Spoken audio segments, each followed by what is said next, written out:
Hi and welcome back to Sarah's Music. Today we're in Santa Barbara in Southern California and we'll be spending the whole day surrounded by music at the beautiful Music Academy of the West.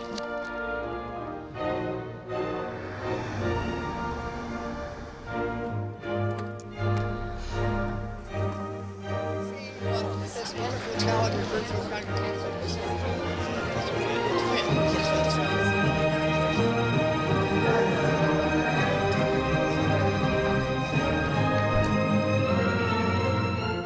Since the early 1950s, young musicians from all over the world have come here to the Music Academy of the West to study music intensively for 8 weeks in these beautiful and supportive surroundings.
Scott, thank you so much for having us here today. It is a stunning place. Oh, such a pleasure. You brought a beautiful buzz and energy to this campus today. Tell me something. I've noticed on campus, it's not only that it's about music, I've noticed how supportive this whole environment is. That the fellows, they can do their thing, they can practice, but you also support them in a fantastic way. You have great things on offer for them, not just music, don't you? Well, that's the idea. I mean, a professional musician, it's what they do on stage, but it's a lifestyle. It's a complete a skill that they have to have both on stage and off stage, because the idea is what kind of healthy tools that can they have off stage that are going to be able to sustain their career on stage. I mean, you know firsthand how absolutely important that is, and so we do try to provide them those tools throughout the summer. You know, we're representing 10 different countries in 20 different states with our fellows, so they get to come and really experience the West Coast lifestyle, which really is health, body, and spirit. It really is. Yeah. And you also have a performance coach, and just tell me a little bit more of what's on offer for all the fellows. So we do. We have a performance psychologist. He comes and he works with the fellows on performance anxiety, how to have a really good performance, but then not have a really low performance, but really find something that can always be a good performance over and over again. So giving them tools to really be able to perform at their best all the time. And I think that that's what is one of the really distinct factors about our program, is providing opportunities for the fellows to have a healthy, happy career in music, which is a lifestyle. It also has a very personal touch here, because you have your compeers and your patrons, and the compeers look after your fellows, but I have the feeling you look exactly at who should be paired with who. We do. It's kind of like a Match.com type of scenario. We have the fellows send in information about themselves. Of course, we know our donor base very well, but we actually ask them to send in information as well, and so we have a committee. And over a 2-week period, what they do is they try to make the best matches possible. And so when the fellows get here and they like Italian food and they want to practice their French and they like, you know, horseback riding, we've got a compeer that has that same kind of profile. That's something that I wish I'd had that when I was studying. It's something that one didn't really talk about much in the old days. You just got into a practice room, practiced, did an audition, got the job. But this whole lifestyle idea is something very special to you guys, I think. Well, and one of the things that's so important, which I hope you've seen, is the engagement of our community.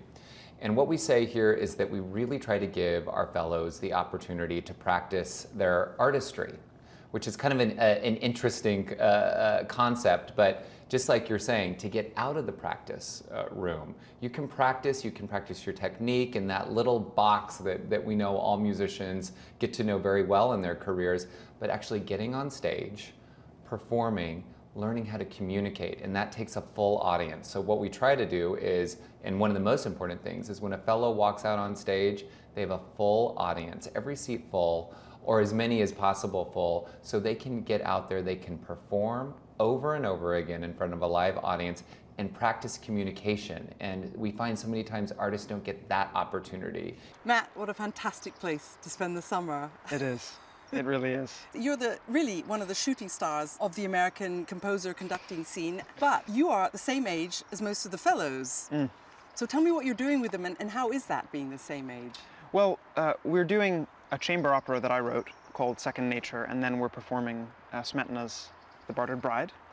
There's no better way for a composer to inspire sympathy or a feeling of being co-conspirators than actually performing the music yourself. You know, if you say, I'm willing to suffer with you, maybe it's terrible, but at least I'm in the fire with you. I think the musicians enjoy that.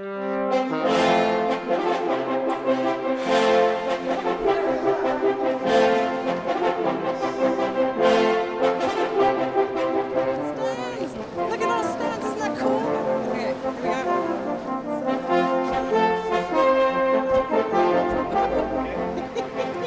And now from the beach, what else? The water music.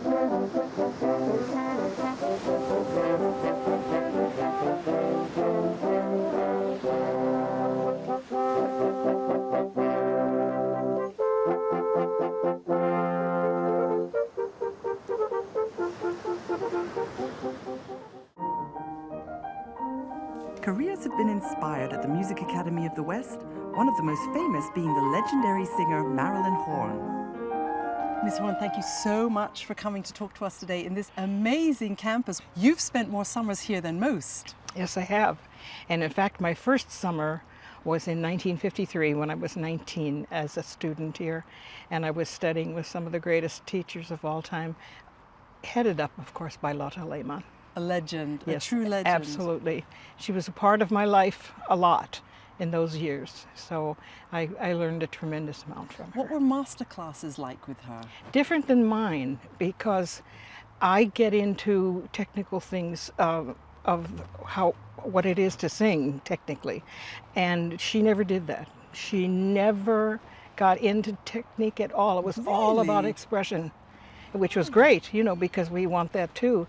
I remember one day I was singing Auf eine Wanderung of Hugo Wolf, and it comes to this great place where she blurts out, the singer anyway, "Oh Muse," and she went, "Oh Muse." The audience stood up and cheered. It's really fun. I've heard from the fellows that your master classes are pure gold because you don't only teach, you explain, you include everybody in the room. Was that something that Lotte did, or is that something you brought as your special thing? It's sort of evolved now because I've been doing classes for so long, and I happen to be a history buff anyway, and so I like the history of things in music. I love to know, you know, what was so-and-so doing when Mark Twain was writing that book, or what was so-and-so doing when Wagner was writing that, you know, so I get a kick out of it myself, but I'm usually researching at the last minute because I need some dates. Music Academy of the West is a real team effort. You have the older generation helping and supporting the younger generation of classical musicians, and you have this amazing team. There's yoga on offer. There's all sorts of things. It's a Those full are things that have package. been added recently with our new president. He's not new anymore, but Scott Reed is a truly wonderful president, and a lot of wonderful innovations have started with him. You have sent out so many fellows from Music Academy of the West out into the opera world. Do you watch them with pride to follow their careers? I do. I absolutely do. I just get real pride.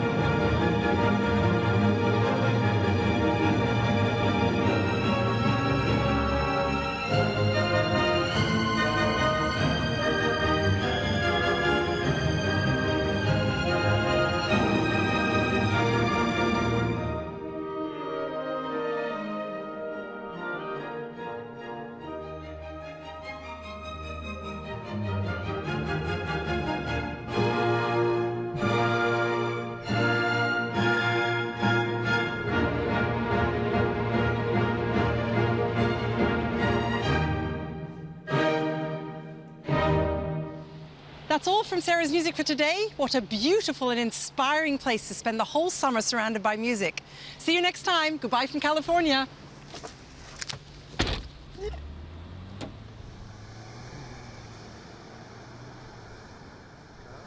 So for today's Horne Challenge, who better to ask than Marilyn Horne herself? It's a huge honor. There we go. You hold it there. You put your hand in here. Hand in here. You use your singer lungs. I don't need to do anything here. You don't here. need to do anything. You just need to pucker up and blow.